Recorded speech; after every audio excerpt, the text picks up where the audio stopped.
નમસ્કાર. મોરે મોરો શબ્દ પ્રચલિત કેવી રીતે? તો કે ડાયરાની વચાળે બરોબર અસવાર આવીને ઊભો, તેને હમાચામાંથી એક પરબડિયું કાઢ્યું અને કામદારને આપ્યું.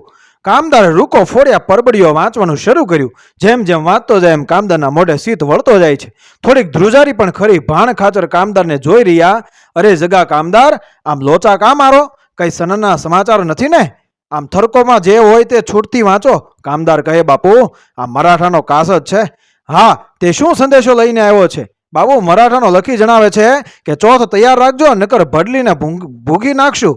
વાહ બા, ભલી વાત ભણી ભાણ ખાચરે ઠાઠે કોઠે કહ્યું તો ભલે. મરાઠા ચોથ આવીને લઈ જતા. બા વાત આમ હતી ને ભડલી પાદરમાં મરાઠી સુબા બાબા રાવ સેનાપતિની પલટણમાં તંબુ લાગી ગયા. તેથી આ ચોથું ઉઘરામાં અંગ્રેજીની મદદ લેવી પડતી.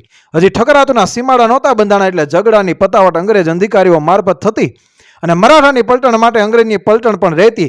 આ બે પલટણના નોખા નોખા તંબુ તણાઈ ગયા. દરબારની ડેલીએ મરાઠાને અંગ્રેજની પલટણો જોતા આજે 350 જેટલા જુવાનો તૈયાર થઈ ગયા છે. ભેગા પાતળી જીભવાળા કવિઓ પણ ઘોડી ઉપર ભાણ ખાચરના આદેશની રાહ જોતા ઊભા છે.